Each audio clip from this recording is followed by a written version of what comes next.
ओम नमो भगवते वासुदेवाय। ओम नमो भगवते वासुदेवाय। ओम नमो भगवते वासुदेवाय। ओम अज्ञानतिमिरन्धस्य ज्ञानञ्जनं शलाकया चक्षुरुन्मिलितं येन तस्मै श्रीगुरुवे नमः। श्रीचैतन्यमनोभीष्टं स्थापितं येन भूतले स्वयं रूपकदा मह्यं ददाति स्वापदान्तिकम्।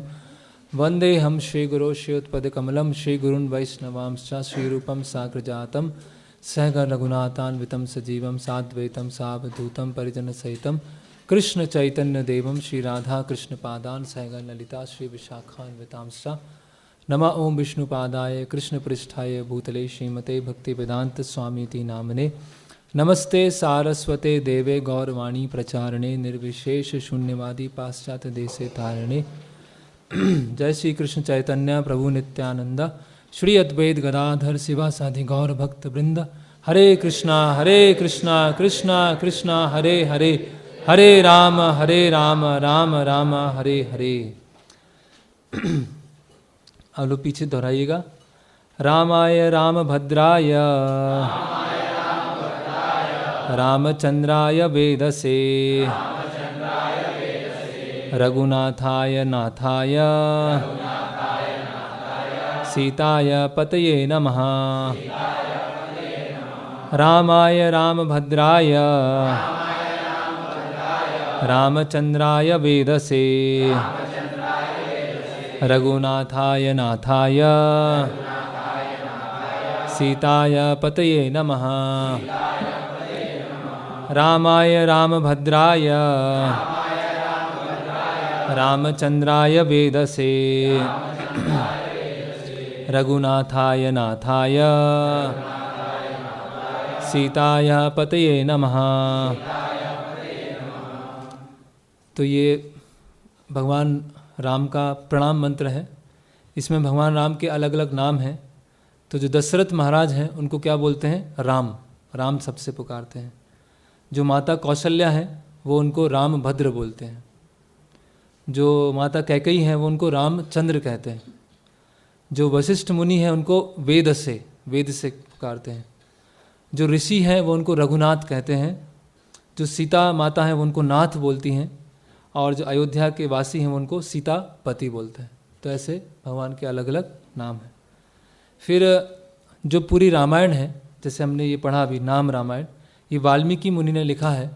और इसमें भगवान के पूरे अलग अलग कांड में जो भी भगवान ने लीलाएं की हैं उसके आधार पर भगवान के नाम हैं। इसके अलावा 2 श्लोकों में भी भगवान पूरी रामायण समराइज फॉर्म में आती है ना। आदौ राम तपो वनादि गमनम हत्वा मृगम कांचनम वैदेही हरणम जटायु मरणम सुग्रीव संभाषणम वाली निग्रहम समुद्र तारणम लंकापुरी दहनम पश्चात रावण कुंभकर्ण हननम एताधि रामायणम। पूरा 2 श्लोक में पूरी रामायण। तो क्या है? आदौ राम तपो वनादि गमनम। राम सबसे पहले वन जाते हैं। हत्वा मृगम कांचनम, जो स्वर्ण मृग है उसको मारते हैं। वैदेही हरणम, सीता देवी का हरण होता है। जटायु मरणम, जटायु वैकुंठ जाते हैं। सुग्रीव संभाषणम, सुग्रीव उनके साथ संभाषण होता है। वाली निग्रहणम, बाली को मारते हैं। समुद्र तरणम, समुद्र पार करते हैं। लंकापुरी दहनम, हनुमान जी लंका को जलाते हैं। पश्चात रावण कुंभकर्ण हननम, उसके पश्चात रावण और कुंभकर्ण का मृत्यु होता है। एतद्धि रामायणम, है ना। फिर वाल्मीकि रामायण को किस भावना से सुनना चाहिए उसके बारे में एक श्लोक है। यत्र यत्र रघुनाथ कीर्तनम तत्र तत्र कृत मस्तक आंजलिम वांस पार्वी परिपूर्ण लोचनम मारुतिम नमत राक्षस अंतकम। तो जहाँ जहाँ भगवान राम का गुणगान होता है उस स्थान पर हनुमान जी उपस्थित होते हैं। हनुमान जी कौन हैं?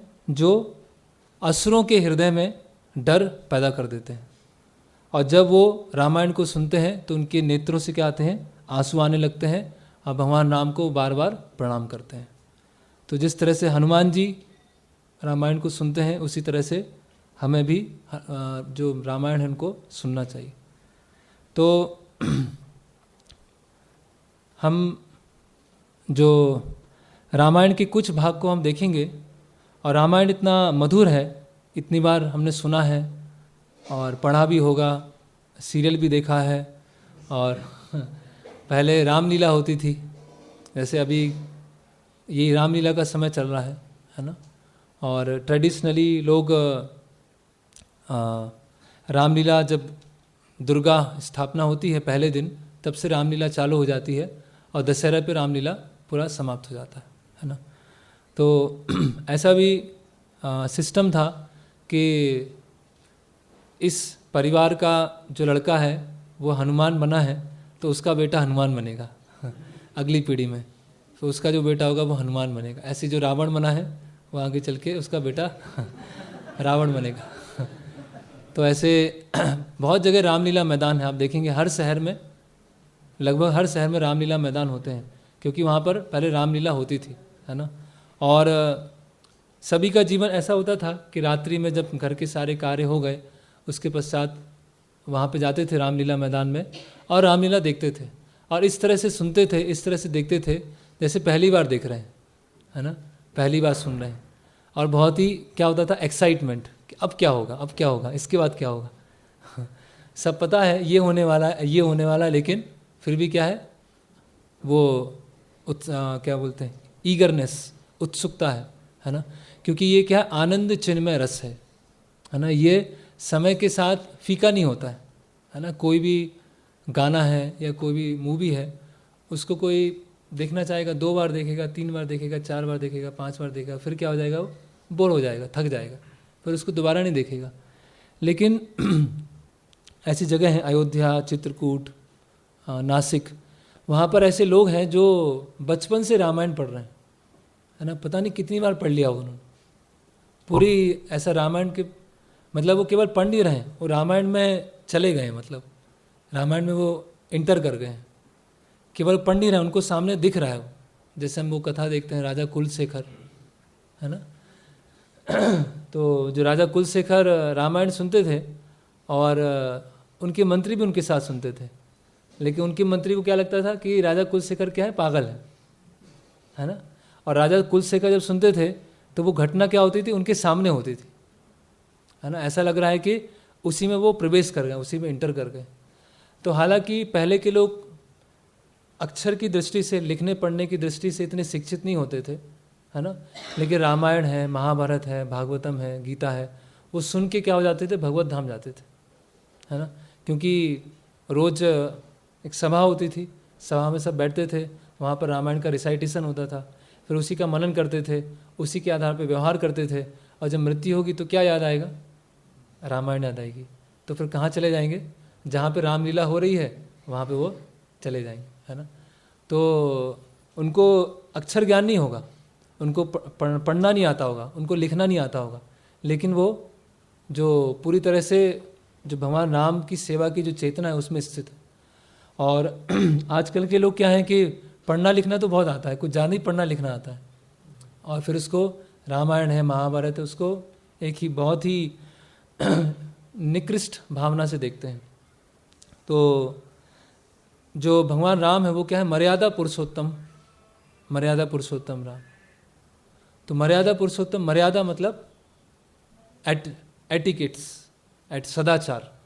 तो संसार में किस तरह से सदाचार होना चाहिए, संसार में एक आदर्श व्यवहार कैसे होता है, वो भगवान राम अपने चरित्र से सिखाते हैं। और केवल भगवान राम नहीं, है ना, लक्ष्मण सेवा कैसे की जाती है, भरत सेवा का भार कैसे लिया जाता है, शत्रुघ्न कैसे वैष्णवों की सेवा की जाती है, दशरथ महाराज, कौशल्या माता, हनुमान जी, सभी जो है भगवान और भगवान के भक्त हैं, वो हमें सिखाते हैं। एक तो रामायण हम 2 स्तर पे समझ सकते हैं। पहला स्तर क्या है कि इस जीवन में कैसे हमें व्यवहार करना चाहिए एक दूसरे के साथ, और दूसरा है कि भक्त समाज में कैसे व्यवहार किया जाए जिससे अंततः हम भगवान के धाम जाएं, है ना। तो एक रामायण का स्तर है नैतिकता के स्तर पर, कि नैतिकता कैसे होना चाहिए। और दूसरा है परम नैतिकता, कि कैसे भक्त समाज में यह भक्तों का भगवान की सेवा करते समय क्या क्या ध्यान रखना है, और अंततः उस परम नैतिकता को पालन करते हुए ये 3 गुणों को ट्रांसेंड कर देना, 3 गुणों को पार कर देना और भगवत धाम साकेत अयोध्या में प्रवेश करना। तो हम कुछ भाग देखेंगे। तो ये अयोध्या कांड है। कितने कांड हैं टोटल? 7 कांड है ना। तो बाल कांड में भगवान राम की शिक्षा और विवाह के बारे में आता है। अयोध्या कांड में अयोध्या का वैभव, भगवान राम के गुण और वन गमन, है ना, भगवान राम और भरत उनका मिलाप होता है। अरण्य कांड, अरण्य मतलब वन, वन में जो अलग अलग ऋषि गण हैं उनके साथ मिलना, और वहाँ पर रहने वाले जो राक्षस हैं उनको मारना, और सीता देवी का हरण होता है, और बाद में भगवान ढूंढते ढूंढते ढूंढते कहाँ पहुँचते हैं? फिर किष्किंधा। तो किष्किंधा कांड में क्या है?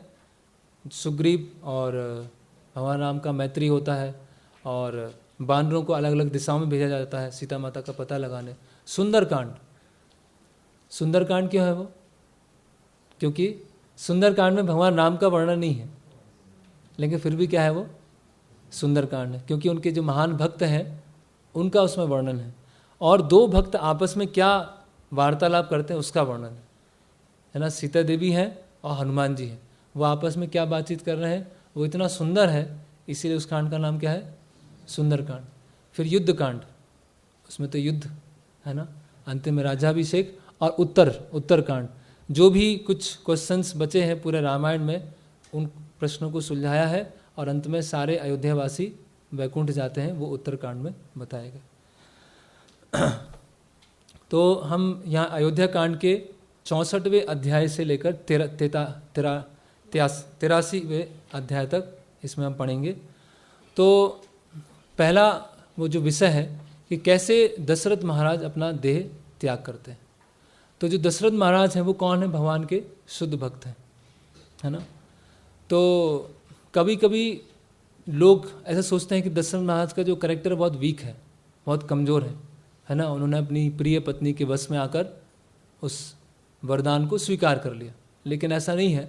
अगर हम बाल कांड को पढ़ेंगे और वहाँ पर अयोध्या नगरी के बारे में वर्णन देखेंगे वहाँ पर, तो जो राजा दशरथ हैं बहुत ही धर्मपरायण, बहुत ही सत्यनिष्ठ, है ना, और साधुओं का सम्मान करना है, और प्रजा कैसे सुखी रहेगी, प्रजा उनके एक पुत्र की तरह से है, प्रजा उनकी संतान की तरह से है ना। लेकिन जो वचन है उसमें बधे होने के कारण उन्होंने कैकेयी को 2 वरदान दिए। तो दशरथ महाराज का जो जीवन है वो 4 भागों में है। पूरी जो रामायण है उसमें 4 भागों में दशरथ महाराज का वर्णन किया गया। पहला भाग है कि 60,000 साल तक वो प्रतीक्षा करते हैं कि उनके पुत्र के रूप में राम आएंगे, है ना। और बहुत बड़ा क्या करते हैं वो? यज्ञ, है ना, अश्वमेध यज्ञ करते हैं, है ना। उसमें श्रृंग, कौन से ऋषि? ऋषि श्रृंग को बुलाया जाता है ना, और फिर वो खीर का पात्र प्रकट होता है। तो 60,000 साल तक दशरथ महाराज प्रतीक्षा करते हैं भगवान राम के जन्म होने, प्रकट होने के। दूसरा भाग है दशरथ महाराज का कि 25 साल तक, भगवान राम का वनवास कब हुआ? जब भगवान राम 25 साल के थे, उस समय वनवास गए। तो 25 साल तक उन्होंने भगवान राम को देखा है, उनकी सुंदरता को देखा है, उनकी वीरता को देखा है, उनका विवाह हुआ है, उनका बचपन है ना। सब भगवान राम की जो अलग अलग क्रियाएं हैं, दिव्य लीलाएं हैं, वो उन्होंने अपने सामने देखी। तीसरा भाग है जो कुछ दिन का है, केवल 6 दिन का है, जो बहुत ही इंटेंस है। जब भगवान राम का वनवास हो जाता है, अब भगवान राम जब चले जाते हैं अयोध्या से, तो दशरथ महाराज इतने दुखी होते हैं कि 6ठे दिन अपने प्राण त्याग देते हैं। तो जो सेपरेशन, लव एंड सेपरेशन की जो एक होता है, एक ऐसा प्रेम है जो जब भगवान साथ में है, भक्त साथ में है, वो एक प्रेम है। और जब भगवान दूर हैं, भक्त दूर है, तो वह लव एंड सेपरेशन, वियोग में प्रेम। तो दशरथ महाराज वो प्रेम की पराकाष्ठा को दिखाते हैं, है ना। और 6ठे दिन उनका क्या होता है? वो देह त्याग देते हैं। और चौथा पार्ट है दशरथ महाराज का कि जब अग्नि परीक्षा होती है सीता माता की, तो अग्नि परीक्षा के पश्चात जब सीता माता अग्नि से बाहर आ जाते हैं, तो सारे देवी देवता वहाँ पर आते हैं, और दशरथ महाराज स्वयं आते हैं और वहाँ बताते हैं कि सभी देवी देवता और दशरथ महाराज मिलके उसको सिद्ध करते हैं कि जो सीता है वो परम पवित्र है। तो 4 जगह रामायण में दशरथ महाराज के बारे में बताया गया। तो दशरथ महाराज हमको बता रहे हैं कि कैसे जीवन जिया जाता है और कैसे कैसे मरा जाता है, आर्ट ऑफ डाइंग, है ना, कि कैसे मृत्यु प्राप्त की जाती है, मृत्यु के समय क्या चेतना होनी चाहिए, है ना, कैसे मृत्यु आनी चाहिए, किस चेतना में मरना है ना। तो इसीलिए सबसे पहले दशरथ महाराज की जो देह त्याग के बारे में पढ़ना या सुनना वो बहुत ही परम कल्याणकारी है, ऑस्पिशियस है। तो ये अध्याय 64 है जिसमें वर्णन आता है कि दशरथ महाराज अपने जब वो राजकुमार थे तो वो घटना याद कर रहे हैं कि ऐसा कैसे हो गया, इतनी सारी घटना कैसे हो गई कि मैंने अपनी जो पत्नी है उसकी बात को मान लिया और अपने प्रिय पुत्र को भेज दिया। तो वो याद करते हैं और अपने कक्ष में होते हैं और वहाँ पर विलाप कर रहे हैं, रो रहे हैं, और उनको याद आता है कौन सा, श्रवण कुमार का इंसिडेंट, है ना, और किस तरह से उन्होंने शब्द भेदी बाण चलाया और उसकी वजह से श्रवण कुमार की मृत्यु हो गई। तो उसके पश्चात दशरथ महाराज क्या करते हैं कि एक पात्र होता है और पात्र में पानी भरते हैं और श्रवण कुमार के माता पिता के पास में जाते हैं। और वहाँ पर जब पहुँचते हैं तो उनके माता पिता सोचते हैं कि मेरा पुत्र क्या हो गया, वापस आ गया, पानी लेके आ गया, है ना। लेकिन दशरथ महाराज उनको देते हैं, वो पानी पीते हैं और बोलते हैं कि मुझसे बहुत ही गलती से अनजाने में ऐसा हो गया कि मैंने आपके पुत्र का वध कर दिया और मैं कौन हूँ, अयोध्या का राजकुमार हूँ। इस तरह से वो उनके माता पिता को बोलते हैं। तो उनके माता पिता बहुत दुखी हो जाते हैं, है ना, और वो निसहाय थे, है ना, और नेत्र भी नहीं थे, नेत्रहीन थे वो। और जब जो उनके जो पिता होते हैं श्रवण कुमार के पिता, वो बोलते हैं कि अगर तुम मेरे पुत्र को मार के यहाँ से चले जाते और यहाँ पर कन्फेस क्या बोलेंगे, प्रायश्चित,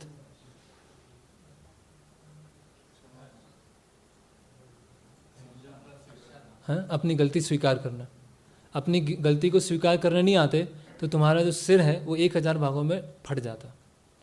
तो तुम यहाँ पर आए हो, तुम ऐसे नहीं डरपोक की तरह, है ना, या कुछ गलती किया है और उसको छुपाने के लिए बस वहाँ से चले गए।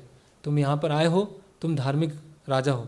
वो उनके श्रवण कुमार के माता पिता उनका प्रशंसा करते हैं कुछ समय के लिए, लेकिन पुत्र से बहुत आसक्ति होती है, बहुत अधिक।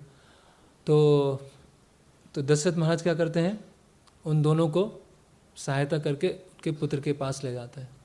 और श्रवण कुमार का क्या होता है, अंतिम संस्कार होता है। और अंतिम संस्कार के पश्चात श्रवण कुमार का दूसरा एक शरीर प्रकट होता है। कौन सा शरीर, जो कि स्वर्ग जाने के लिए योग्य है। और श्रवण कुमार बोलते हैं कि शीघ्र ही आप दोनों भी मेरे साथ में स्वर्ग में आ जाएंगे, ऐसा यहाँ वाल्मीकि रामायण में बताया। तो उनका अंतिम संस्कार होता है और फिर उनके जो पिता हैं श्रवण कुमार के, कि जिस तरह से मैं अपने पुत्र के वियोग में मरा हूँ उसी तरह से आगे चल के तुम भी अपने पुत्र के वियोग में मारे जाओगे, है ना। और ऐसा कहकर वो अपना प्राण त्याग देते हैं और फिर वो भी अपने पुत्र के साथ स्वर्ग चले जाते हैं। अभी प्रश्न आएगा कि दशरथ महाराज तो शुद्ध भक्त हैं, तो उनके ऊपर पाप कैसा है, उनको कैसे पाप, भक्तों तो पाप पुण्य से तो परे होते हैं। तो उन्होंने एक गलती किया और उसका फल अभी भोगना पड़ रहा है, ऐसा है क्या। तो श्रीमद् भागवतम में एक श्लोक आता है, एतद ईशनम ईशस्य प्रकृति स्थोपी तद गुणे ना युज्यते सदा यथा भासो यथा तमा, कि जो भगवान हैं और भगवान पे जो आश्रित हैं वो ऐसा लगता है कि प्रकृति की 3 गुणों में हैं, लेकिन प्रकृति के 3 गुणों के परे होते हैं। वहाँ बताया है कि भगवान द्वारिका में अपनी रानियों के साथ व्यवहार कर रहे हैं, किसी रानी के साथ बैठे हैं, किसी के साथ उपहास कर रहे हैं, है ना, कहीं पे सोए हुए हैं, ऐसे अलग अलग क्रियाएं कर रहे हैं। तो वहाँ पर जब अन्य लोग देखते हैं तो उनको लगता है कि ये एक आम जैसे गृहस्थ होता है और अपनी पत्नी के साथ व्यवहार करता है, उस तरह से कृष्ण भी कर रहे हैं।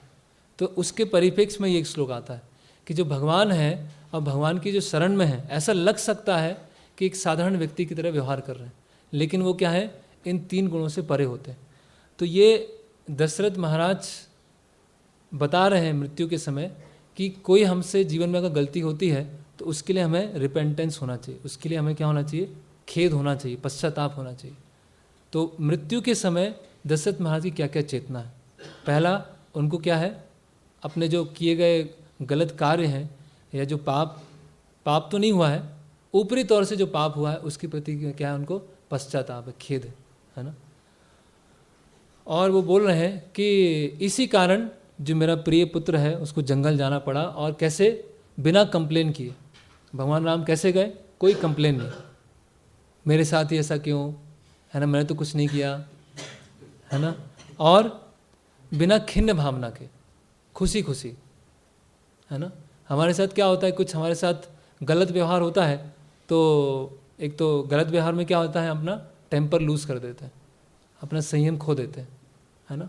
और दूसरे क्या हो जाते हैं, वो खिन्नता रहती है, हमेशा अंदर एक कड़वाहट बनी रहेगी लंबे समय तक। लेकिन भगवान राम कैसे गए, इसीलिए भगवान क्या है, भगवान का एक नाम क्या है, धीर प्रशांत, है ना, धीर प्रशांत, कि कोई किसी भी तरह की कंप्लेन नहीं कि मेरे साथ ऐसा क्यों, और किसी भी तरह की खिन्नता नहीं कि बाहर से तो दिखा रहे हैं कि हाँ बढ़िया अच्छा है, अंदर से अरे यार मेरे साथ ऐसा क्या हो गया, अब तो योजना बना रहे, बदला कैसे लेंगे, है ना, ऐसा नहीं। हम बता रहे हैं, he went uncomplainingly and without any righteous indignation, है ना। और ऐसा कैसे हो सकता है, जो कैकेयी हैं, जो अपने पुत्र से भी अधिक भगवान राम को प्रेम करती हैं, और वो ऐसी स्थिति हो गई कि इतनी ज़्यादा कड़वाहट, इतना ज़्यादा जहर अंदर चला गया। तो पहला उनका दशरथ महाराज का ये चेतना। दूसरा बता रहे हैं कि कि एक बार राम आ जाए और मुझे स्पर्श करें, एक बार राम आ जाए और मेरे पास में आके बैठ जाए, क्योंकि अब क्या है, मैं अपने विगत पाप कर्मों के कारण यमलोक जाने वाला हूँ। तो यमलोक जाने से पहले एक बार भगवान राम यहाँ पर आ जाए, है ना। यदि माम समस्पेत रामा शक्र दे लबता वे, है ना। और एक बार मैं राम का दिव्य जो चेहरा है वो देखना चाहता हूँ, है ना।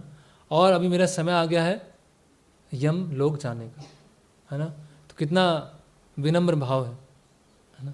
और बता रहे हैं कि वो लोग कितने खुश नसीब होंगे, वो लोग कितने भाग्यशाली होंगे जब 14 साल के बाद भगवान राम यहाँ लौटेंगे, और उनको वो देखकर, जब उनके 14 साल के बाद जब अयोध्या आएंगे और जब उनके दर्शन करेंगे, तो वो लोग कितने भाग्यशाली होंगे।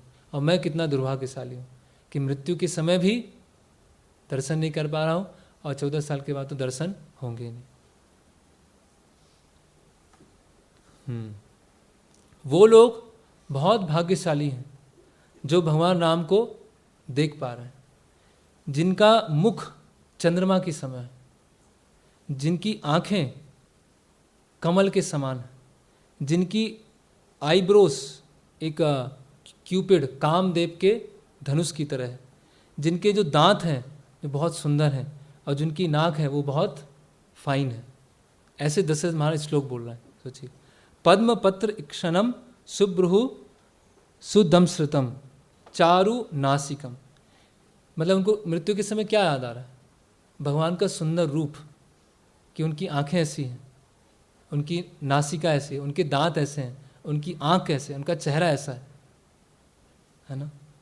और बोल रहे हैं कि ऐसे लोग बहुत भाग्यशाली हैं जो हमेशा राम के उस दिव्य चेहरे को देखते रहते हैं। वो कैसा है, जैसे कि खिला हुआ कमल है, या शरद पूर्णिमा का जो चंद्रमा होता है, जिस तरह से शरद पूर्णिमा का चंद्रमा खिला होता है, जिस तरह से कमल खिला होता है, उस तरह के उनके जो मुख को देखकर जो प्रसन्नचित है, ऐसे लोग कितने भाग्यशाली हैं। ओ राघव, ओ माइटी आम, ओ राघव महाबाहु, हा राम आस्यान, कि हे राघव, हे महाबाहु, है ना, सभी के दुखों को खत्म करने वाले, अपने पिता के प्रिय, है ना, स्वामी, रक्षक, मेरे प्रिय पुत्र, तुम कहाँ हो, ऐसा बोलते हैं। और फिर अंतिम श्वास दशरथ महाराज लेते हैं और विलाप करते हुए, और ये अंतिम श्लोक उनके ये थे, है ना। और रात्रि में, अर्धरात्रि में वो देह त्याग कर देते हैं। तो यहाँ पर आचार्य बता रहे हैं कि दशरथ महाराज ने अब देह क्या करते समय क्या क्या सोचा। पहला, अपने पाप कर्मों को याद किया कि मैंने अपने जीवन में क्या गलती की। दूसरा, कि उन्होंने, भगवान ने मुझे अपने पिता के रूप में स्वीकार किया कि कितनी भगवान की कितनी बड़ी महानता है कि मुझ जैसे तुच्छ जीव को उनको पिता के रूप में मुझे स्वीकार किया। और भगवान का जो दिव्य शरीर है उसका वर्णन कि भगवान कितने सुंदर हैं, है ना। और भगवान का उनके भक्तों के साथ क्या संबंध होता है उसके बारे में वर्णन किया।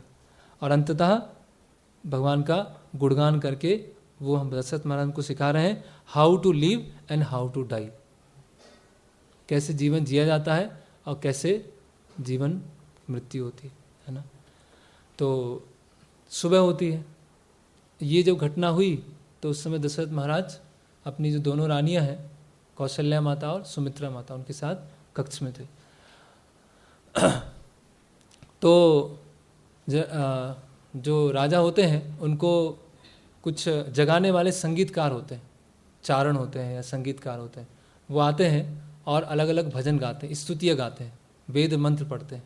और वो उन स्तुतियों को और वेद मंत्रों को पढ़ के क्या होता है, राजा जागता है, ऑस्पिशियस है, शुभ है ना। उनको सुन के कि अभी भगवान का स्मरण करते हुए भगवान के निर्देश के अनुसार वो राजा राज्य को चलाएंगे। तो वो जो भाट हैं, चारण हैं, संगीतकार हैं, वो सब अंदर कक्ष में आते हैं और म्यूज़िक, संगीत को बजाना चालू कर देते हैं। वो बजाते हैं बजाते हैं बजाते हैं, और जो दोनों रानियाँ थी वो बहुत थकी हुई थी, है ना। तो उसकी वजह से उनकी भी निद्रा नहीं खुली। और जो दशरथ महाराज हैं वो तो देह त्याग कर चुके हैं। तो वो जो चारण है, भाट है, वो सोच रहे हैं क्या हुआ, आज राजा उठ क्यों नहीं रहे, क्या हो गया इतना उठ ऐसे अभी तक क्या हुआ। तो जब चारण और भाट देखते हैं कि उन्होंने शरीर त्याग कर दिया है तो एकदम से क्या हो जाते हैं, वो बहुत परेशान हो जाते हैं और ज़ोर ज़ोर से वो रोने लगते हैं, ज़ोर ज़ोर से वो विलाप करने लगते हैं। तो जब वो ज़ोर से रोते हैं, विलाप करते हैं, तो उनकी रोने की आवाज़ से क्या होता है, जो दोनों रानियाँ सोई हुई थी वो भी जाग जाती, और उनको तो पता नहीं था क्या हुआ है। और जब उठती हैं तो देखते हैं कि ये ऐसा कोलाहल का वातावरण क्यों है, सब रो क्यों रहे हैं। तो दशरथ महाराज जब वो अपने जो पति हैं उनको देखती हैं तो वो क्या हो जाती हैं, पूरी तरह से वो मतलब फेंटेड, है ना, बेहोश हो जाती है कि ये क्या हो गया, है ना। कि एक तो बहुत बड़ी दुर्घटना हुई थी कि जो राम है वो यहाँ से चले गए, और बड़ी एक दुर्घटना हो गई कि इनके जो पति हैं उनका देहांत हो गया, है ना। और उसी समय जब कक्ष में से आवाज़ आती है रोने की, तो जो कैकई हैं उस कक्ष में आती हैं, और जब कैकई देखती हैं कि इस तरह से पूरा सब उनके जो पति हैं उन्होंने शरीर त्याग कर दिया, सब रो रहे हैं, तो कैकई भी कुछ स्तर पे रोने लगती है। तो माता कौशल्या बोलती हैं कि अभी तो तुम बहुत खुश होगी, है ना, बहुत प्रसन्न होगी, है ना, तुमने जो अपना षड्यंत्र रचा था वो तो अच्छा फली, पूरा निष्कंटक राज्य मिल गया, अभी तो कोई है ही नहीं, है ना, कि भरत तुम्हारे पुत्र और तुम्हारे लिए कोई भी रोड़ा नहीं है, कोई भी बाधा नहीं है ना, दोनों जो थे बाधा, दोनों की मृत्यु हो गई, है ना। और तुम्हें आश्चर्य नहीं होता, तुम्हें दुख नहीं होता है कि जो सीता है ना, जो कभी महल के अलावा कहीं बाहर गई नहीं है, और आज जंगल में, है ना, जंगल में जहाँ पर कंकड़ हैं, पत्थर हैं, कांटे हैं, वहाँ पे चलना है, वहाँ पे ऐसी जगह पे सोना है, तो देख तुमको विचार करके भी कुछ थोड़ी भी पीड़ा नहीं होती है। तो इस तरह से कौशल्या माता दुखी भी हैं और ऐसे चिल्ला भी रही हैं कैकई के ऊपर कि तुम्हारी जो भी स्थिति हुई है आज अयोध्या की, तुम्हारे कारण हुई। तो अभी अयोध्या में क्या हो जाता है, अयोध्या पूरी तरह से डार्क हो जाती है, पूरी तरह से उजाड़ हो जाती है ना। तो हम देखते हैं कि रामायण में कई जगह ऐसे इंसिडेंट आते हैं कि थोड़े समय में ही बहुत कुछ चेंज हो गया, थोड़ा सा कुछ घटना हुई, थोड़ा चेंज हो गया। तो ऐसा हमारे जीवन में भी हो सकता है ना। सब कुछ बहुत अच्छा चल रहा हो, सब बहुत एकदम स्मूथ चल रहा हो, और एकदम से ऐसी कुछ घटना हो गई, और हमने ऐसा सोचा भी नहीं था कि ऐसा हो सकता है ना।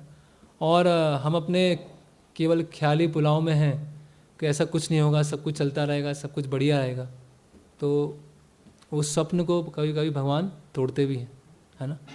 तो जब ऐसी दुर्घटनाएं होती हैं, ऐसी अचानक से कुछ विपत्ति आ जाती है, तो उस समय विपत्तियों को कैसे झेलना है, उस समय विपत्तियों में कैसे धीर रहना है, वो अभी हम जो भरत हैं उनके चरित्र से हम देखेंगे कि कैसे उन्होंने इस विपत्तियों का सामना किया।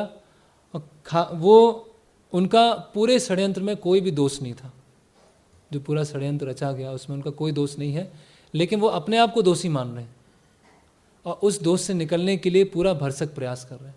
भौतिक जीवन में क्या होता है कि व्यक्ति अपने आप को दोषी नहीं मानता है, सामने वाले को दोषी मानता है, ये गलत है, ये गलत है, ये गलत है, ये गलत है, ये गलत है, और अपने आप को हम सही प्रूफ करने में लगे रहते हैं और बाकी लोगों को गलत करने प्रूफ करने। लेकिन भरत महाराज का पूरा उल्टा है, गलती भी नहीं है, कोई गलती भी नहीं किया है, और फिर क्या है, सब उनको दोष दे रहे हैं और वो स्वीकार भी कर रहे हैं कि हाँ, और उसको पूरा करने के लिए उन्होंने बहुत प्रयास भी किए। तो वशिष्ठ मुनि जब देखते हैं कि ये तो इमरजेंसी सिचुएशन आ गई कि राजा है ही नहीं और कोई पुत्र नहीं है यहाँ पर, चारों पुत्र नहीं है, तो अभी क्या किया जाए, है ना। तो वशिष्ठ मुनि क्या करते हैं, दशरथ महाराज का जो शरीर था उसको एक ऑयल तेल के अंदर रखते हैं कुछ दिनों के लिए, और वो विचार करते हैं कि अभी क्या किया जाए, राम को वापस बुला लिया जाए, तो राम तो नहीं आने वाले, वो तो वचनबद्ध मतलब प्रतिज्ञा ले रखी है। तो क्या करते हैं, जो भरत हैं और छोटे भाई हैं शत्रुघ्न, उनको बुलाते हैं। तो यहाँ हम देखते हैं कि रामायण में कई बार 3 से 4 बार अयोध्या नगरी का वर्णन किया गया, 3 से 4 बार कम से कम ऐसा। तो अयोध्या नगरी का वर्णन क्यों किया गया है, इसमें यहाँ आचार्य लिख रहे हैं। पहला वर्णन किया गया है कि अयोध्या बहुत ही सुंदर थी, बहुत सुंदर, एकदम समृद्ध, सब सुख, किसी भी तरह की कमी नहीं थी। लेकिन दशरथ महाराज क्या थे, शुरुआत में बालकांड में बहुत दुखी थे। क्यों दुखी थे, क्योंकि राम नहीं है। तो सब कुछ है, किसी के जीवन में सब कुछ है, लेकिन राम नहीं है तो जीवन क्या रहेगा, शून्य रहेगा, वैक्यूम, है ना, कुछ नहीं, वास्तव में कोई सुखी नहीं होंगे, वास्तव में कोई प्रसन्नता नहीं होगी। और भगवान राम के आने के पश्चात क्या हुआ, वो सुखी हुए। और जब भगवान राम यहाँ से चले जाते हैं, वनवास हो जाता है, तो अयोध्या कैसी हो जाती है, पूरी उजाड़, जैसे रेगिस्तान होता है ना, ऐसा बताते हैं कि गाय है, अपने मुख में चारा लेती है, थोड़ी देर रखती है और चारे को छोड़ देती है ना। जो बछड़ा है अपनी माँ के पास नहीं जा रहा है, वो बैठ के रो रहा है। जो जो जो वृक्ष हैं वो उन्होंने अपने पत्ते गिराना चालू कर दिए। कोई वृक्ष में नए पत्ते ही नहीं आ रहे हैं, कोई फल नहीं आ रहे हैं, फूल नहीं आ रहे, कुछ नहीं आ रहा। जो अपने घर में है जैसे बैठा है वैसे ही बैठा। कोई अपने जो स्त्रियां हैं, कोई अपना श्रृंगार नहीं कर रही, कोई अपने बाल नहीं बना रही। जो पुरुष हैं वो अपने कार्य पे नहीं जा रहे, वो एक जगह बैठे हुए। और पूरा अयोध्या नगरी कैसी हो गई है, एकदम उजाड़ जंगल की तरह, उजाड़ रेगिस्तान की तरह हो गई, है ना। क्यों हो गई ऐसा, क्योंकि भगवान राम वहाँ पर नहीं है। अगर भगवान राम है तो सब कुछ है, और भगवान राम नहीं है तो कुछ भी नहीं।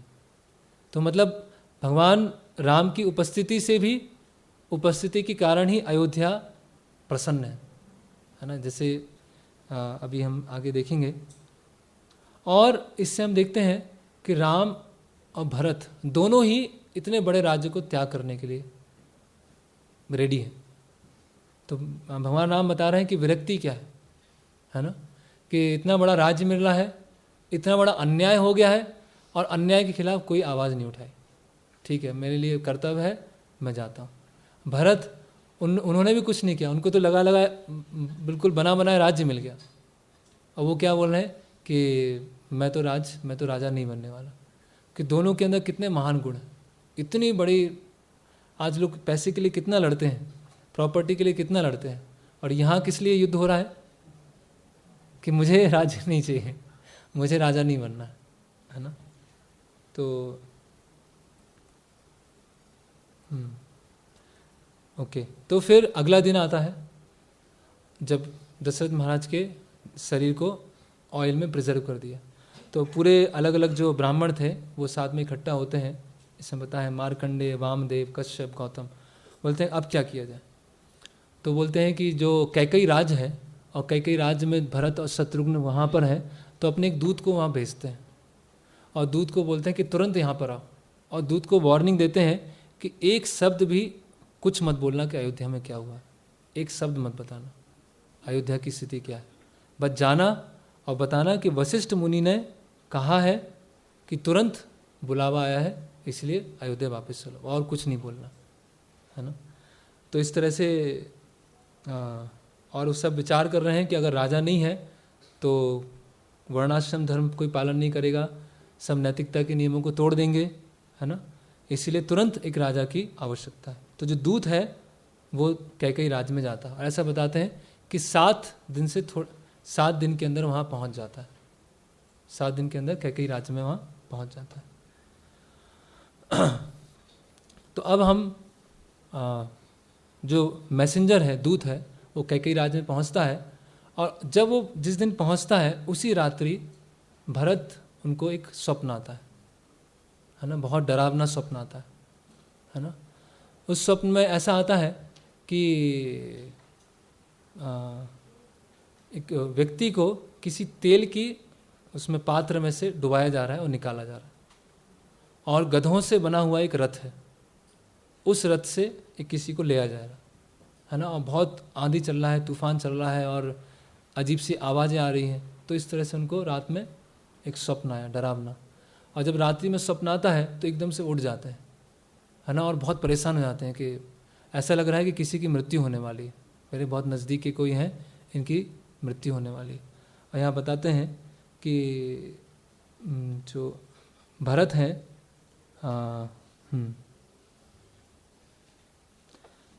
तो वाल्मीकि मुनि जो है सबसे पहले जो भरत जी के बारे में बता रहे हैं, किस तरह से बता रहे हैं कि जो राम भक्त हैं दशरथ महाराज, उनके प्रति उनका क्या प्रेम है। देखिए एक नैतिकता के स्तर पर है रामायण, और एक क्या है भक्ति के स्तर पर।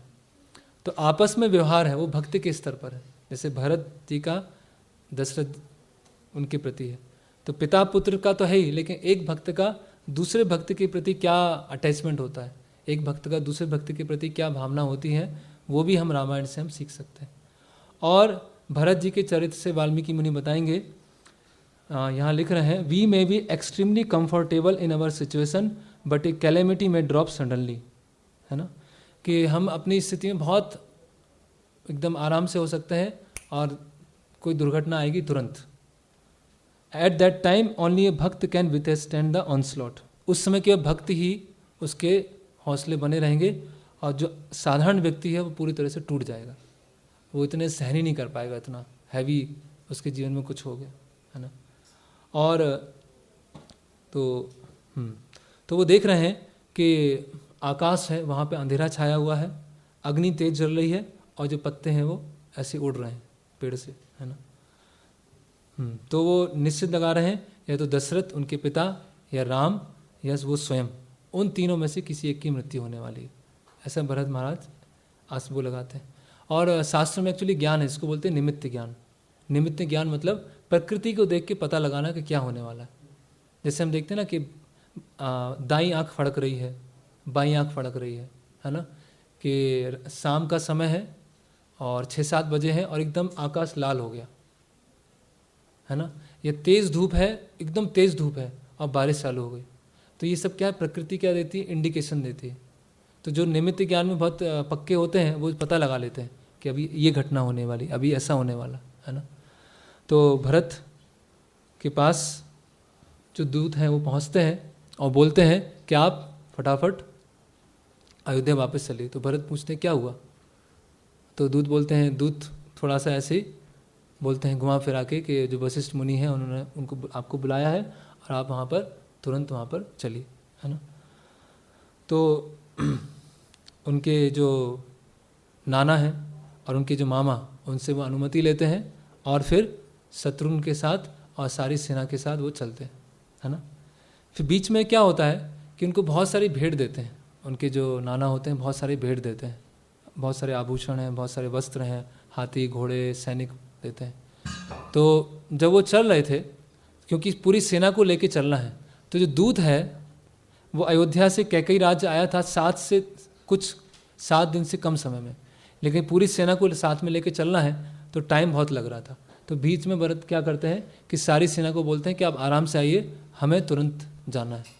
तो भरत जी और शत्रुघ्न दोनों फिर अपने जो रथ है अपने सारथी के साथ आगे चल देते हैं।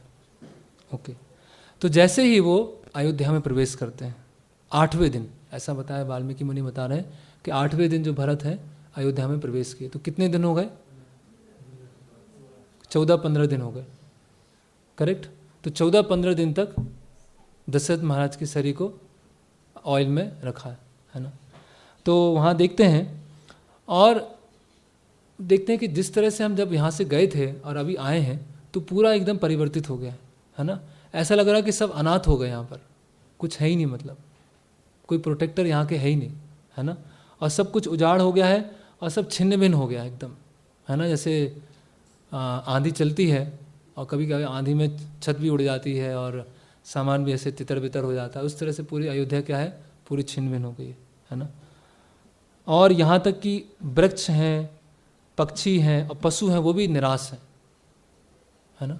पशु पक्षी भी निराश हैं, सोचिए। और भरत जी आशा लगाते हैं कुछ ना कुछ दुर्घटना हुई है। और पूरी राजधानी कैसी लग रही है? एक विधवा की तरह लग रही है ना, बिल्कुल उजाड़।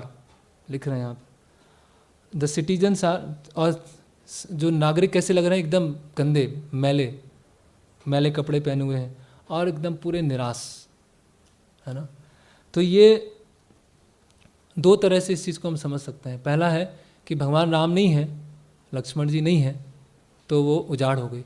और दूसरा क्या है कि भगवान के वियोग में वो इतने ज़्यादा चिंतित हैं कि उनकी जो बाहरी जो एक्सटर्नल सिचुएशन है वो उस पर उनको ध्यान ही नहीं है कि बाहर क्या हो रहा है ना। उनके विरह में, है ना, उनके वियोग में इतने ज़्यादा वो दुख अनुभव कर रहे हैं, है ना।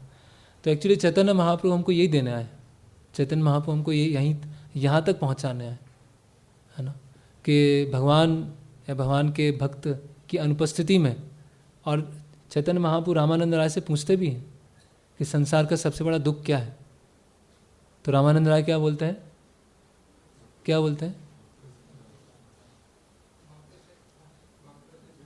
भक्तों से दूर रहना, ये संसार का सबसे बड़ा दुख है। रामानंद राय ये नहीं बोलते हैं भगवान से दूर रहना, वो ही बोल सकते थे। उन्होंने क्या बोला? भक्तों से दूर रहना, है ना। तो अगर हमें उस दुख का अनुभव है तो फिर हमें नीचे वाले दुख नहीं सताएंगे। जैसे अभी हमने भगवद गीता में पढ़ा है ना, परम दृष्टवा निवर्तते, उच्च स्वाद ले लेंगे तो निम्न स्वाद इच्छा नहीं होगी। तो अगर हमें भक्तों के साथ रहने में जो आनंद आता है आध्यात्मिक स्तर पर, और भक्तों के साथ रहने में जो सेवा करते हैं, अगर वो उससे हम दूर हैं और हम परेशान नहीं हो रहे हैं, दुखी नहीं हो रहे हैं, तो हमारे जीवन में जो छोटे मोटे दुख आएंगे उससे हम दुखी होंगे, उससे हम परेशान हो जाएंगे। हमारे जीवन में ये समस्या आ गई, वो समस्या आ गई, उसी में बस पड़े रहेंगे।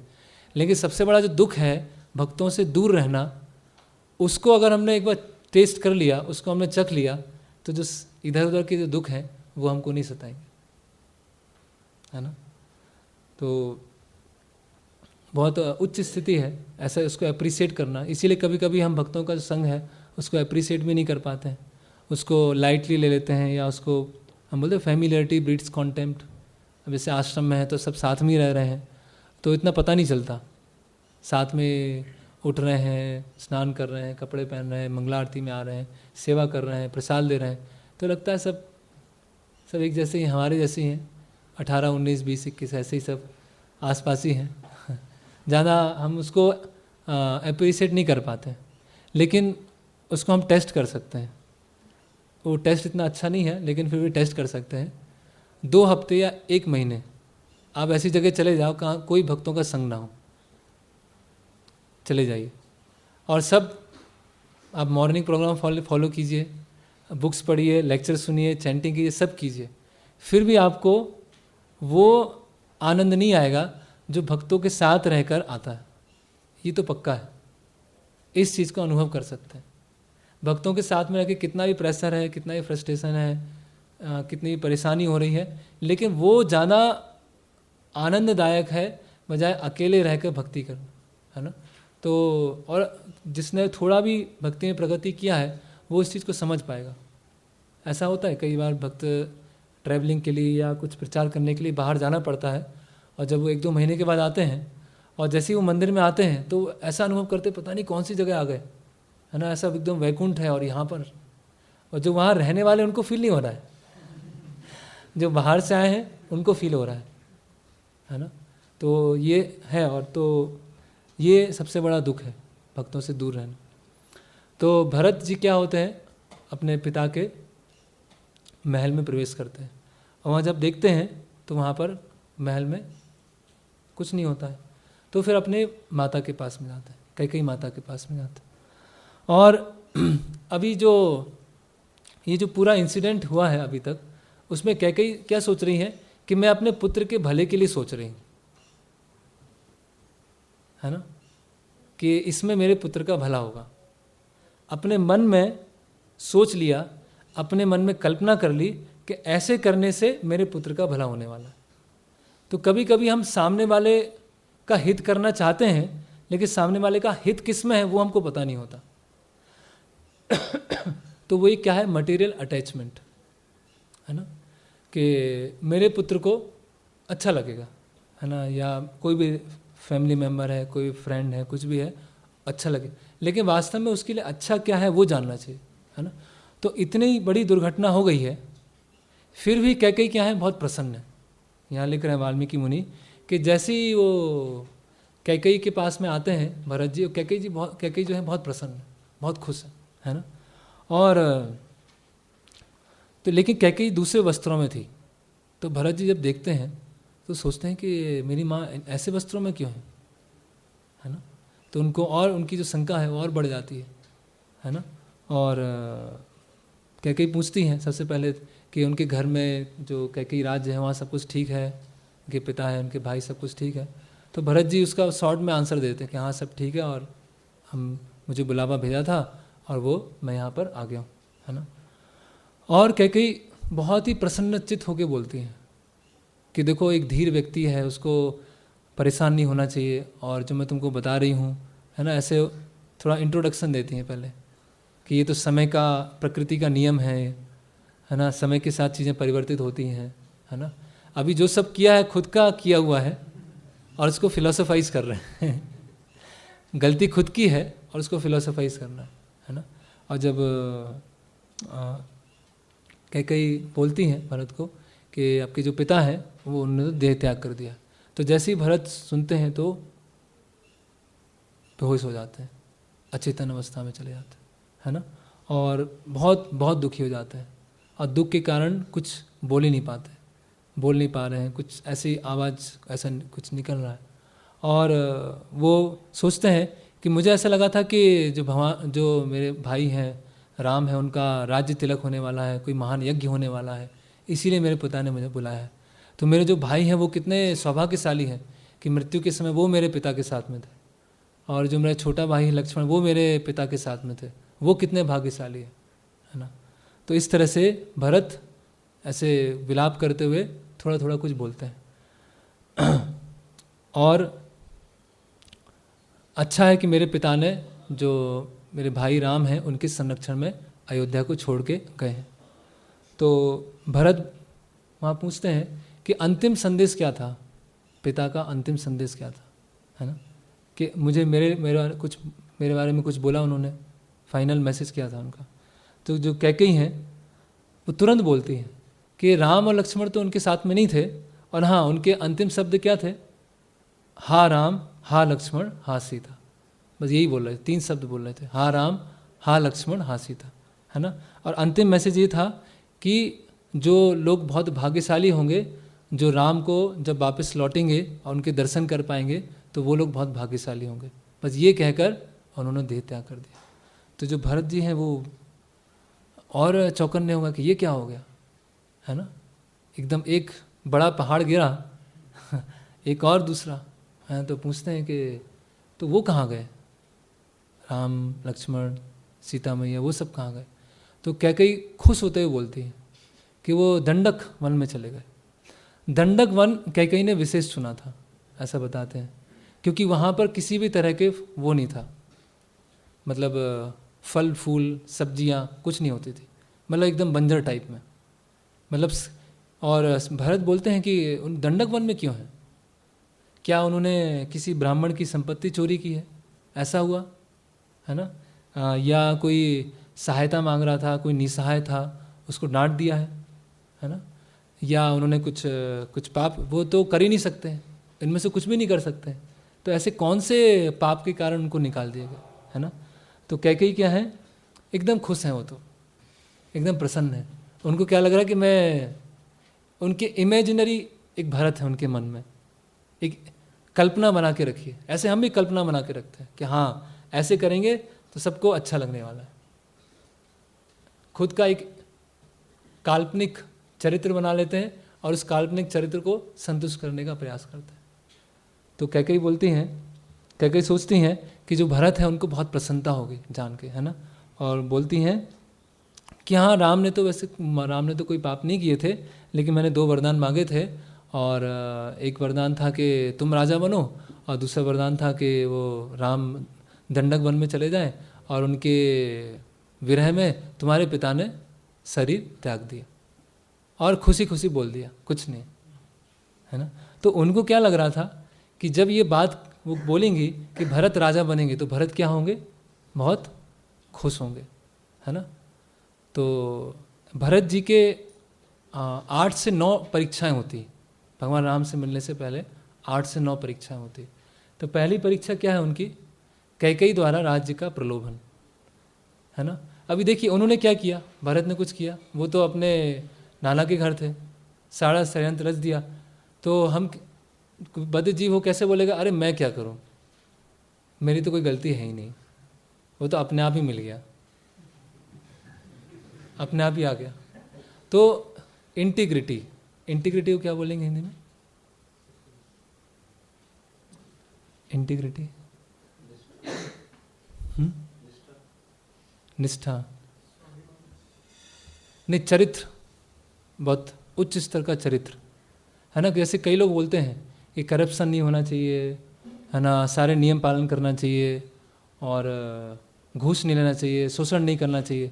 जब वो फॉलोअर होते हैं तब बोलते हैं, लेकिन जब उस स्थिति में आ जाते हैं जब उनके पास सारी सुविधाएं हैं, उस समय क्या करते हैं?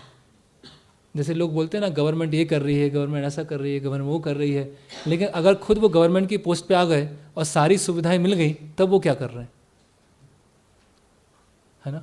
तो भरत जी के पास बिना कुछ प्रयास किए हुए राज्य मिल गया, और बोल सकते थे बहुत मासूम मन के कि अरे हाँ वो तो अभी क्या करें, ऐसी स्थिति है, और अभी तो भाई भी नहीं है, पिता भी नहीं है, तो मुझे क्या मजबूरन बनना पड़ रहा है, मेरी इच्छा तो नहीं है वैसे, लेकिन फिर भी हमारा दिमाग ऐसे ही चलेगा,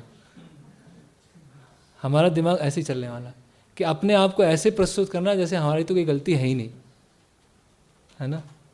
तो यहाँ लिख रहे हैं वाल्मीकि मुनि, not for a split second does Bharat rejoice at the prospect of getting the opulent kingdom of it. एक थोड़े क्षण के लिए भी भरत जी के मन में प्रसन्नता नहीं, थोड़े क्षण के लिए भी, कि मुझे क्या मिलेगा, अभी राज्य मिलेगा।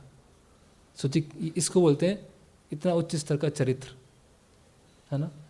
कि जैसे हम, ये तो छोटी बात है, जैसे मान लीजिए कोई किसी सेवा में है ना, और उस सेवा में उसे बहुत फैसिलिटीज़ मिल रही है, बहुत सुविधाएं मिल रही है, और वहाँ देखने वाला कोई नहीं है, तो वो सुविधाओं का गलत उपयोग भी कर सकता है। ऐसा होता है, बहुत ज़्यादा सुख सुविधाएं मिल गई और वो कोई देखने वाला नहीं है, तो उसका दुरुपयोग करेगा वो। जैसे हम देखते हैं कि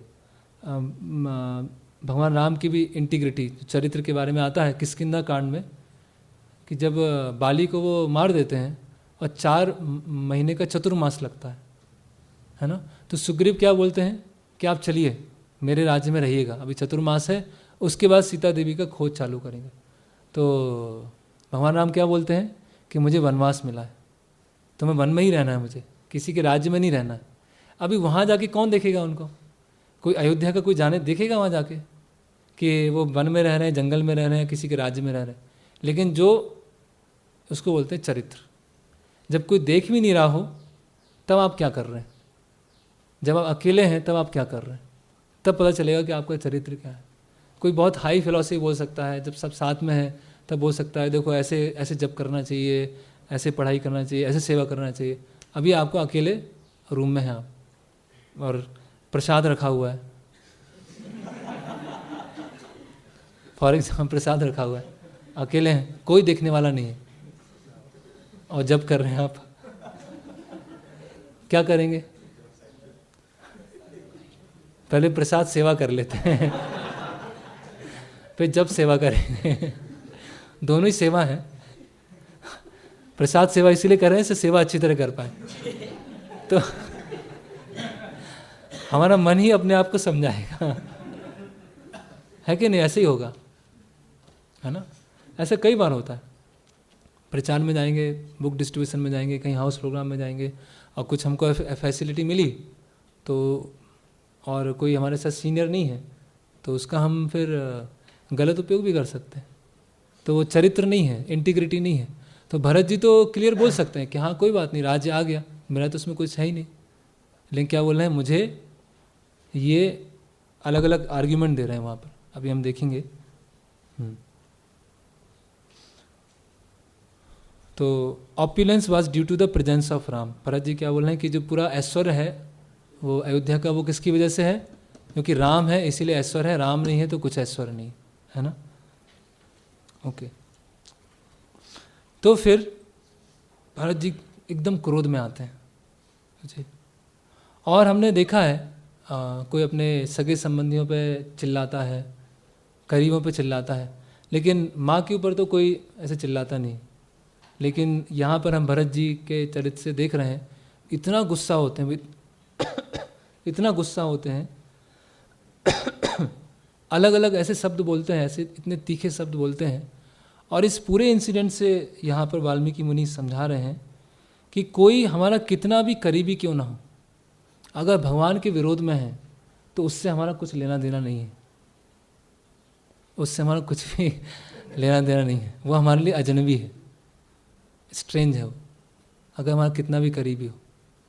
और कोई कितना भी दूर का हो, कोई हमारा संबंध नहीं है, लेकिन वो अगर हमें भगवान राम के करीब ले जा रहा है तो वो हमारा सबसे निकट का संबंधी है, वो हमारा सबसे बड़ा संबंधी है ना।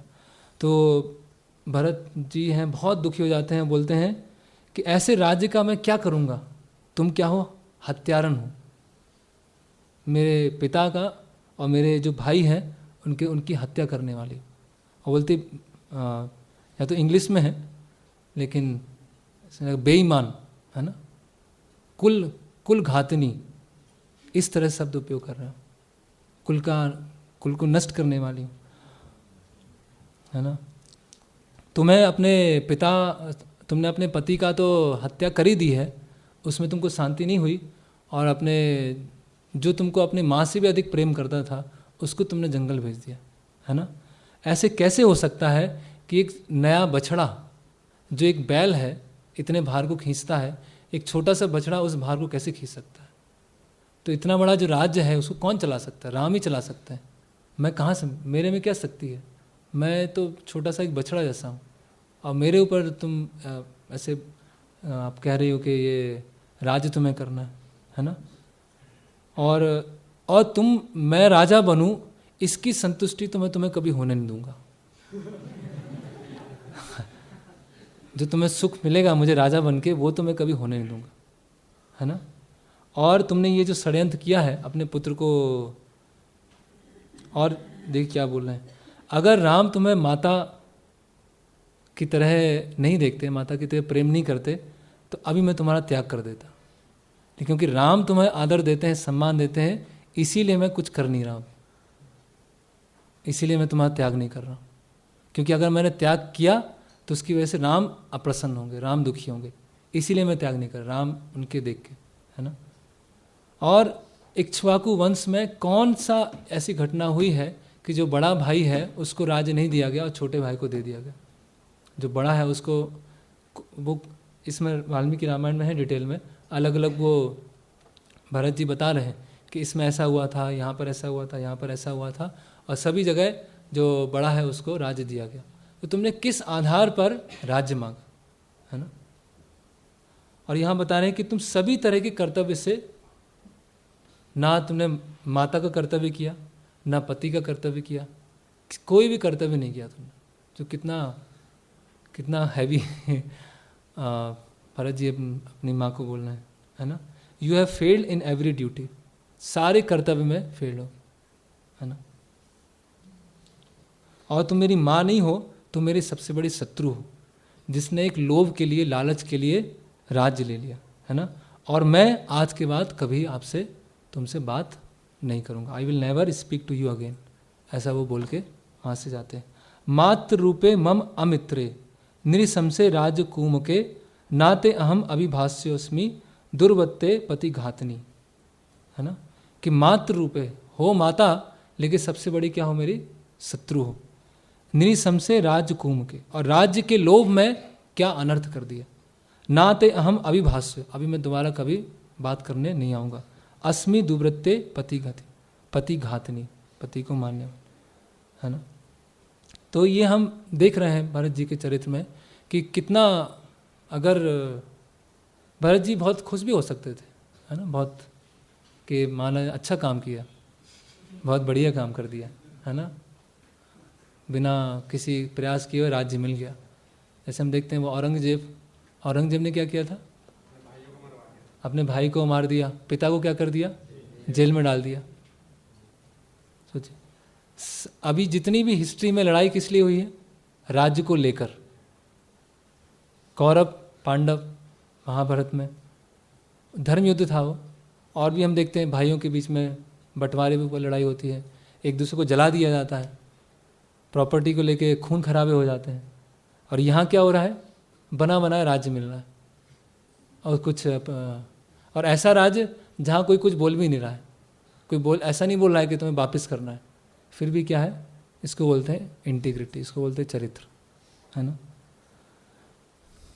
तो पहली परीक्षा में भरत जी पास हो जाते हैं कि जो राज्य का प्रलोभन है उनको थोड़ा भी मन में नहीं आता है। ओके, फिर वहाँ जितनी भी अन्य स्त्रियाँ होती हैं, उनके मन में, सबके मन में क्या आ रहा है कि जो भरत हैं वो राज्य करना चाहते हैं, और इसी ने अपने माँ को पट्टी पढ़ा दी है ना। और भरत जी क्या बोलते हैं, अभी बात पूरा नहीं हुआ, फिर बोलते हैं, एक घटना बताते हैं। एक गाय थी जिसका नाम था कामधेनु। जो कामधेनु गाय थी उसके बहुत सारे पुत्र थे, बहुत सारे पुत्र, है ना। अपनी इच्छा से बहुत सारे पुत्र जन्म हो सकते हैं। तो एक बार क्या हुआ कि 2 पुत्र थे जो कि खेत में काम कर रहे थे, और बहुत गर्मी थी, बहुत ज़्यादा ताप था, उनको बैलों को प्यास लगा था, और जो किसान था वो उनको ऐसे मार रहा था बहुत। तो कामधेनु गाय देखती है कि 2 उसके जो पुत्र हैं, बैल हैं, उसको इतना अच्छा व्यवहार नहीं किया जा रहा, इतनी गर्मी है, उसमें ऐसा रखा जा रहा है। तो कामधेनु के आँख से क्या लगते हैं, आंसू आने लगते हैं। और इंद्र वहाँ से जा रहे थे, तो वो आंसू क्या होते हैं, कुछ इंद्र के पास में ऐसे गिरते हैं। तो इंद्र बोलते हैं कि क्या हुआ, ऐसा कौन रो रहा है। तो वो कामधेनु के पास में जाते हैं, और फिर बाद में वो बारिश होती है। इंद्र वो तो बोलते हैं कि जब कामधेनु के इतने सारे पुत्र हैं, उसमें से 2 पुत्रों के साथ ऐसा हुआ, वो इतना रो रही हैं, तो जो माता कौशल्या है उनका केवल एक ही पुत्र है, आप तुमने ऐसा किया है, तो उनकी स्थिति क्या होगी। ये विचार किया है कि नहीं किया है, ये सोचा है कि नहीं सोचा। तो इस तरह से जो भरत जी हैं उनको और डांटते हैं, है ना। और इसी बीच में क्या होता है, सुमंत्र और जो अन्य मंत्री होते हैं वो आते हैं और देखते हैं कि भरत जी आ गए, है ना। और उसी समय कौशल्या माता आती है ना। और कौशल्या माता को पता है कि जो भरत हैं इनोसेंट हैं, उनका कोई गलती नहीं है, लेकिन फिर भी कौशल्या माता ऐसे दोषारोपण लगाती, टोंट में बोलती हैं कि बहुत, है ना, राज्य की चाह थी, बहुत इच्छा थी ना, तो देखो अभी मिल गया राज्य, बहुत बढ़िया है, तो ऐसा करो कि मुझे भी जाके वहीं छोड़ दो जंगल में, मुझे भी यहाँ क्यों रखा है, मैं भी अपने पुत्र के साथ में रहूँगी, है ना।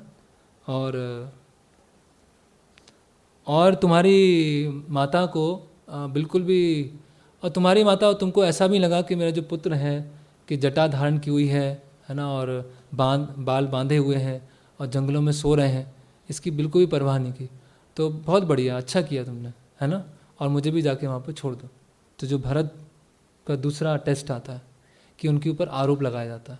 कौन सा आरोप लगाया जाता है? जो उन्होंने किया ही नहीं। सोचिए, जो गलती नहीं की उसका आरोप लग रहा है। हम गलती करते हैं, हम पर आरोप लगाते हैं, तो हम क्या करते हैं?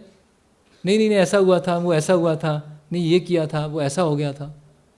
अब वो सोचिए कितना, इसीलिए तो वो रामायण में हम उनकी चर्चा कर रहे हैं, है ना, कि उनके ऊपर दोषारोपण हो रहा है और कोई अपने क्या बोलते हैं, किसी भी तरह का डिफेंस उन्होंने नहीं किया, किसी भी तरह का अपना बचाव नहीं किया। उन्होंने क्या बोला? तो वो जब माता कौशल्या की बात सुनते हैं तो विलाप करने लगते हैं, रोने लगते हैं और बोलते हैं कि अगर जो कैकेयी ने किया है उसमें मेरा थोड़ा भी अगर भाग है तो मैंने जितना भी ज्ञान लिया है अपने गुरु से, सारा ज्ञान नष्ट हो जाए, कोई भी ज्ञान मेरा नहीं बचे, है ना। और जितना भी लोग पाप करते हैं, अलग अलग पाप गिना रहे हैं यहाँ पर, जितने भी सब लोग पाप करते हैं, सारे पाप का भार मेरे ऊपर आ जाए अगर मेरा थोड़ा भी इसमें पार्ट है, थोड़ा सा मेरा अंश मात्र भी कभी मेरे मन में आया हो। क्योंकि यहाँ वाल्मीकि मुनि पहले ही बता चुके हैं। वाल्मीकि मुनि ने क्या बताया कि जब भरत जी अपनी माता को क्या बोल रहे हैं कि अच्छा है कि राज्य को भगवान राम को सौंप के गए, बोला था ना बीच में। तो उनके मन में थोड़ा भी ऐसा नहीं है कि मुझे राज्य मिल जाए, थोड़ा भी ग्रीड नहीं है, थोड़ा भी एम्बिशन नहीं है कि मुझे मिल जाए, है ना। तो जो भगवान का एक भक्त है वो भगवान की संपत्ति को भोग करना नहीं चाहता। भगवान का भक्त क्या है? भगवान की संपत्ति को एंजॉय नहीं करना चाहता। जो भगवान की संपत्ति है वो भगवान के भोग के लिए होना चाहिए, है ना। तो फिर कौशल्या माता जी उनको उठाती हैं और अपने गले लगा लेती हैं और उनको पास में बैठा लेती हैं। बोलती है कि मुझे पता है कि तुम्हारी कोई गलती नहीं है, लेकिन तुम्हारे ऐसे कहने से बाकी लोगों को ही पता चल जाएगा कि तुम्हारा किसी भी तरह का षड्यंत्र में इसमें तनिक भी हाथ नहीं था। तो यहाँ पर 2 टेस्ट पार कर लेते हैं भरत जी, है ना। इसके बाद अंतिम संस्कार होता है। तो वशिष्ठ मुनि सभी अलग अलग अपने मंत्री हैं और उन सबको बुलाते हैं और जो राजा दशरथ हैं उनके जो शरीर है उसको निकाला जाता है और उसको अग्नि प्रदान की जाती है। और वो बहुत उस समय बहुत भावुक हो जाते हैं भरत जी जब उनको सब कुछ स्मरण करते हैं अपने पूर्व जीवन का, है ना।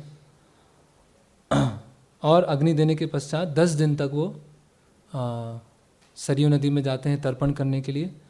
और 11वें 12वें दिन कुछ सेरेमनीज होती हैं और 13वें दिन जो अस्थि होती हैं जो उसको लेते हैं और सरयू में वो विसर्जित करते हैं। तो ऐसे 13 दिन निकल गए। तो 7 दिन में मैसेंजर पहुंचा और 7 दिन में भरत जी वापस आए और 13 दिन इसमें निकल गए। तो अभी हम कैलकुलेट करेंगे कि भगवान राम से कितने दिनों के बाद भरत जी वनवास से कितने दिनों के बाद मिले थे। ओके। फिर इसी बीच में क्या होता है कि जो मंथरा है, मंथरा एकदम तैयार होके सज धज के सारे आभूषण पहन के घूम रही होती है, ऐसे अयोध्या में ऐसे घूम रही होती है ना। और जो गार्ड होते हैं वो मंथरा को खींच के लेके आते हैं, ऐसे एकदम खींचते हुए। किन के पास लेके आते हैं?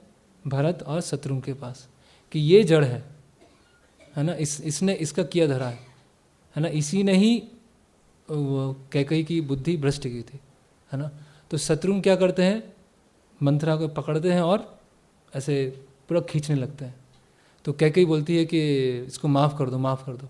तो भरत बोलते हैं कि जैसे शत्रुघ्न इनके साथ मंथरा के साथ कर रहे हैं, मेरा इच्छा है कि मैं तुम्हारे साथ करूं।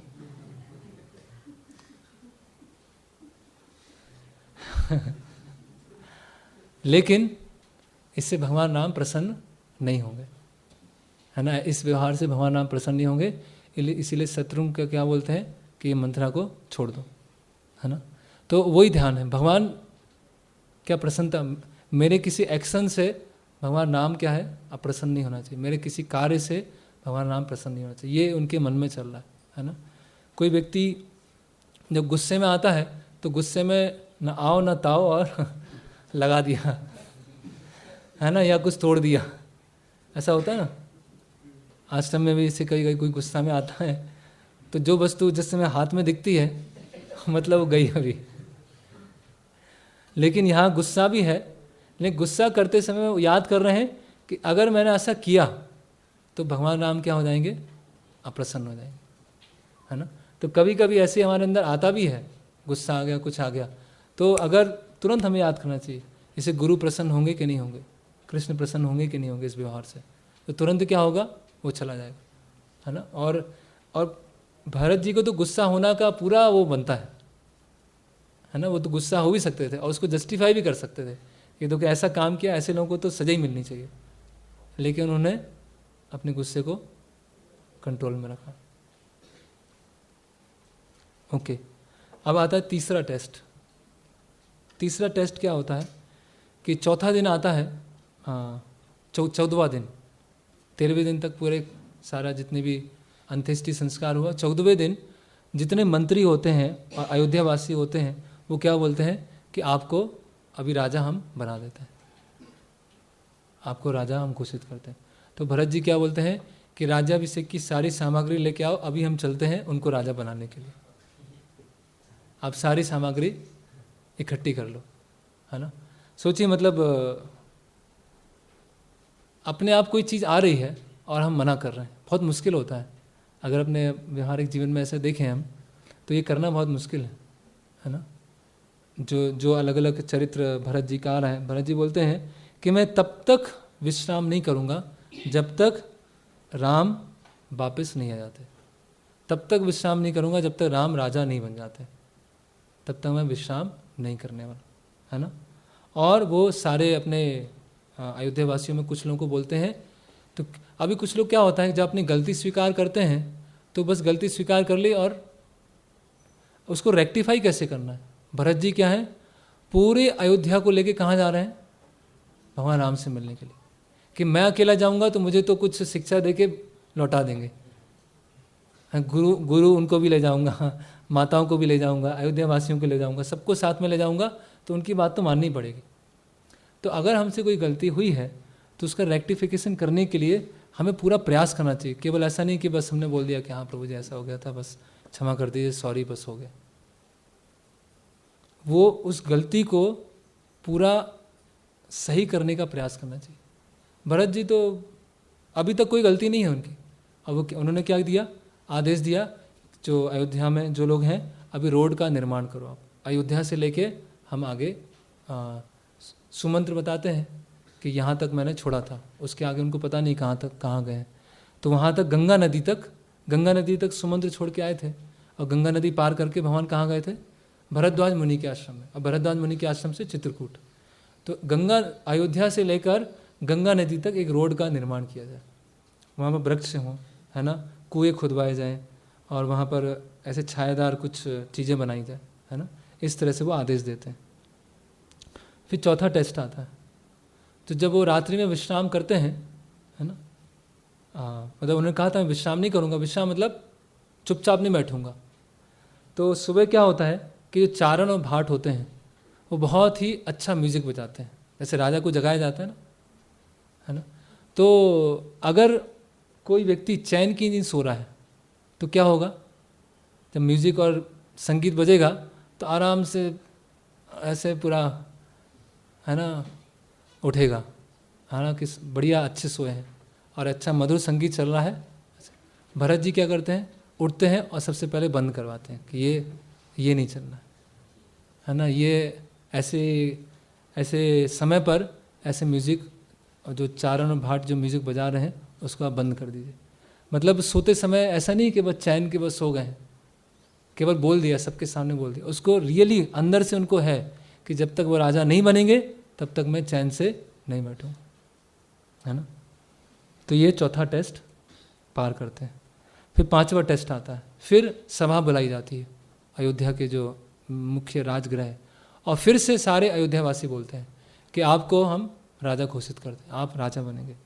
तो जब बार बार ऐसे सब बोलते हैं, बार बार पहले मिनिस्टर्स बोलते हैं, है ना, फिर ऐसे संगीत बज रहा है जैसे राजा के लिए बजता है, फिर सभा के लोग बोलते हैं, तो वो भरत जी क्या जाते हैं, बहुत दुखी हो जाते हैं कि बार बार क्यों मुझे राजा बोल रहा है, मैं तो सेवक हूँ, मैं एक तुच्छ दास हूँ, है ना, कि एक नौकर को राजा का स्थान कैसे मिल सकता है ना, एक बालक है वो चंद्रमा को कैसे छू सकता है, कोई छोटा सा बालक है और चंद्रमा दूर है तो वो कैसे उसको टच करेगा। तो मैं स्लेव, मैं क्या हूँ, एक गुलाम की तरह हूँ, है ना, एक दास की तरह हूँ। और स्लेव का अपना कुछ नहीं होता, दास का अपना कुछ नहीं होता, जो भी होता है वो मास्टर का होता है। तो आप बार बार ऐसा मत कहिए, है ना। और कैसे मैं राज्य खुद हड़प कर सकता हूँ। ओके, तो फिर भरत जी बताते हैं आगे कि अगर भगवान राम नहीं मानते हैं तो मैं भी उन्हीं के साथ में वहीं पर रहूँगा, उन्हीं की तरह 14 साल रहने वाला हूँ। तो यहाँ पर वाल्मीकि मुनि बता रहे हैं कि जो वहाँ पर शूद्र हैं अयोध्या में, जो रोड बना रहे हैं या पेड़ लगा रहे हैं, कुएं खुदवा रहे हैं, वो भी राम भक्त की सेवा में लगे हुए हैं, है ना, वो भी भरत जी की सेवा में लगे हुए हैं। तो भरत जी भी भगवान राम से मिलना चाहते हैं और उसके लिए वो सब तैयारी कर रहे हैं। तो वो सब भी क्या होते हैं, अंतिम में भगवान के धाम लौटते हैं। मतलब कहने का मतलब, समाज में कोई कैसे भी स्थिति में हो, कोई ऊपरी तौर से कोई भी कार्य कर रहा हो, लेकिन वो राम और जो राम भक्त हैं उनकी सेवा में लगा हुआ है। ओके, फिर भरत सुबह उठते हैं, अयोध्यावासी उठते हैं और माताएं उठती हैं और सब बहुत प्रसन्न होते हैं भरत उनके ऐसे डिसीजन से कि सारे अयोध्या उनको बुलाने चलेगी, और सब भगवान के गुणगान करने लगते हैं, है ना, आपस में भगवान की सुंदरता क्या है, उनके गुण कैसे हैं, वो क्या कार्य करते हैं, कैसे उन्होंने विश्वामित्र मुनि के साथ अलग अलग राक्षसों को मारा, कैसे विवाह हुआ, वो सब चर्चा करने लगते हैं। तो यहाँ पर लिख रहे हैं कि भक्तों को आपस में यही चर्चा करनी चाहिए, भगवत चर्चा करनी चाहिए। तो भगवत चर्चा भक्त मिलते हैं, मत चित्ता मदगता प्राणा बोधयंता परस्पर, सेवा से संबंधित और कृष्ण राम उनसे संबंधित ही चर्चा होनी चाहिए। और वो कहाँ पहुँच जाते हैं, श्रृंगवेरपुर। श्रृंगवेरपुर कौन सी जगह है, जहाँ पर गुहा निषाद राज गुह रहते थे। तो यहाँ तक अभी आज का हो गया। कल हम देखेंगे कि निषाद राज गुह के आगे कैसे पहुँचते हैं, और मुख्य हम देखने वाले हैं कि जो पादुका लेके आते हैं, है ना, तो एक आचार्य हैं जिन्होंने भगवान की पादुका के ऊपर 1008 श्लोक लिखे हैं, है ना, पादुका सहस्त्र नाम, कि भगवान की पादुका कितनी महान है। तो उसमें से कल हम श्लोक पढ़ेंगे कि भगवान की पादुका में कितनी महानता है, कितने सारे गुण हैं, तो और कैसे आपस में उनका संवाद होता है भगवान राम का, और कैसे मिलते हैं वो। हरे कृष्ण। इसमें कुछ क्वेश्चन है तो आप लोग बता सकते हैं। पहला क्वेश्चन ये है कि अगर दशरथ महाराज को पता था कि मैंने ऐसा कार्य किया है और उनके पुत्र के वियोग की वजह से मृत्यु होगी, तो दशरथ महाराज ने पुत्र की याचना क्यों की फिर? जैसे जो घटना हुई थी जब वो राजकुमार थे, है ना, और उस समय श्राप था कि पुत्र के वियोग के कारण आपकी मृत्यु होगी, तो फिर उन्होंने पुत्र की याचना क्यों की थी? नहीं,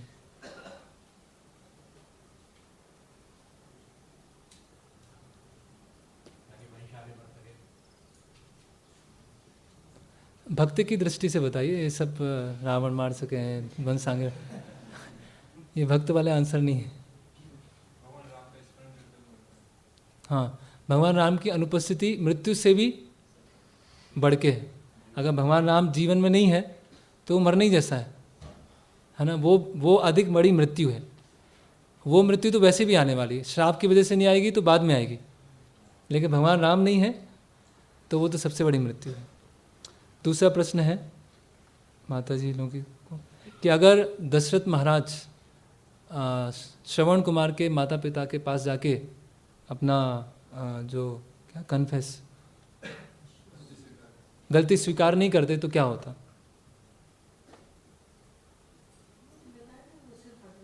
उनका हाँ सिर 1000 टुकड़ों में फट जाता। दशरथ महाराज के अंतिम विचार क्या थे देह त्याग करते समय?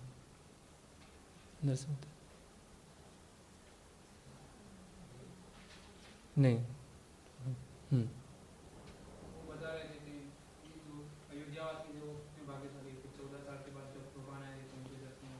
हाँ पहला एक और हाँ भगवान की जो सुंदरता है उसका वर्णन कर रहे हैं। और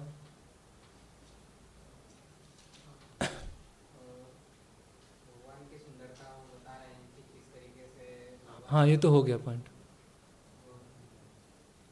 हाँ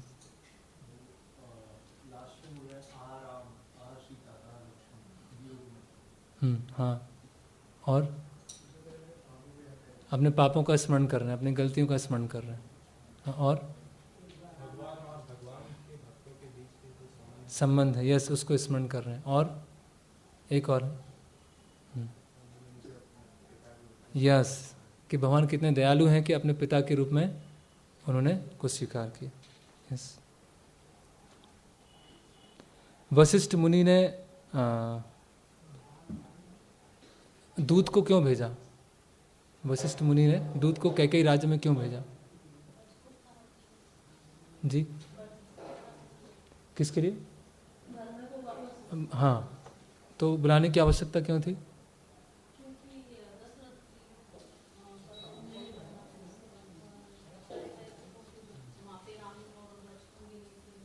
राज्य के लिए कोई नहीं था। बिना राजा के राज्य कैसे हो जाएगा? जैसे पूरा एकदम शून्य। ओके सबसे पहले भरत जी का इंट्रोडक्शन कैसे किया है वाल्मीकि रामायण में? सबसे पहले भरत जी के बारे में क्या बताया गया वाल्मीकि रामायण? जिन्होंने आंसर नहीं दिया और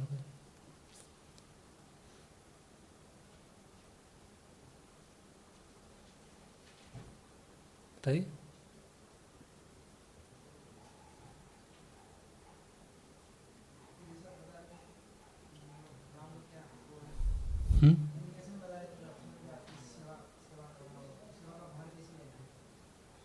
हाँ वो तो प्रारंभ में बताया था, लेकिन शुरुआत कैसे होती है भरत जी के चरित्र के बारे में?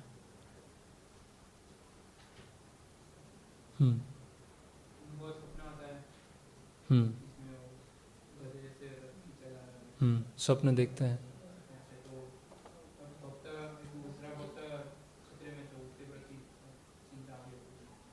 ठीक है और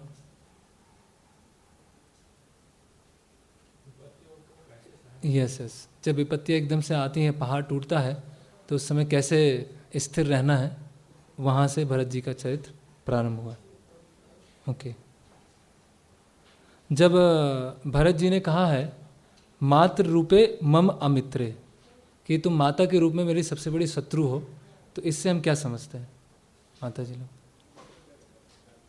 नहीं जिन्होंने उत्तर नहीं दिया। जब भरत जी बोल रहे हैं कि आप मेरी माता नहीं हो, सबसे बड़ी शत्रु हो, तो इसके पीछे क्या भावना है?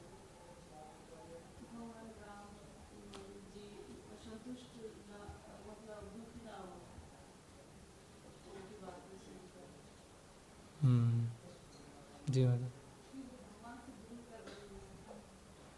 भगवान से दूर कर रहे हैं।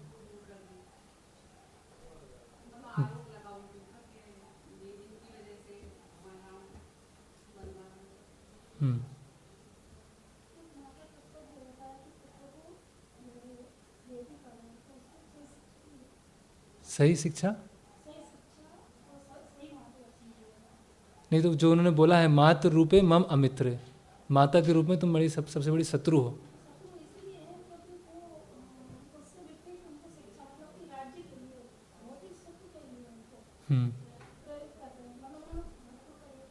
थोड़ा और ठीक है, और एग्जैक्ट आंसर चाहिए। अगर कोई हमारे भगवान के साथ संबंध में अगर कोई हमारे मतलब पहले संबंधी भी हो, हाँ तो उसका त्याग कर देना। यस और कोई बहुत दूर का हो, लेकिन भगवान राम के पास में ले जा रहा है, तो वो हमारा सबसे करीब का संबंधी। यस क्या हुआ? गाय का वर्णन किया गया, कामधेनु गाय का पूरे इंसिडेंट में क्यों वर्णन किया गया था? एक और कुछ जिन्होंने आंसर नहीं दिया। कामधेनु गाय का वर्णन आया था। हाँ, कामधेनु गाय के अनेक पुत्र थे, लेकिन उनके 2 पुत्र, एक किसान बहुत परिश्रम करवा रहा था उनसे और उन्हें पानी प्यास लगा था तो पानी नहीं दे रहा। तो फिर इंद्र जी वहाँ आ रहे थे तो वो कामधेनु गाय रो रही थी, तो फिर इंद्र देव के पास गया आंसू। हाँ तो वो क्यों वर्णन क्यों है वो? इसलिए जब उनके अनेक पुत्र थे तब उनको इतना रोना आ रहा था। कौशल्या के एक पुत्र राम थे, तो इसीलिए उनको, हाँ, वो ये कैकेयी माता को बताने के लिए। ओके, तो जो माता कौशल्या हैं उन्होंने भरत जी के ऊपर दोषारोपण क्यों किया? और जिन्होंने आंसर नहीं, दोषारोपण क्यों किया उन्होंने, और क्या दोषारोपण किया?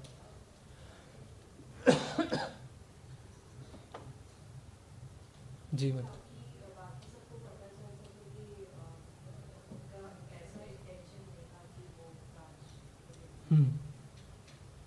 वो तो अपने हृदय में जानते थे कि वो सही है, इनोसेंट है, लेकिन बाकी लोगों को पता चले उनके चरित्र से कि कोई भी उनके अंदर कलंक नहीं। ओके,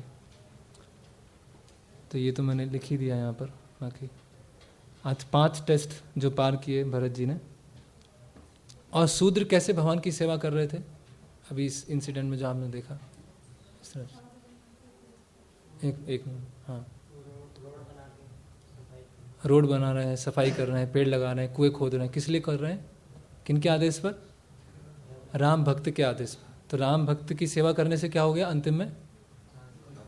वो भगवत धाम का। यस, तो कल हम देखेंगे अगला। हरे कृष्णा।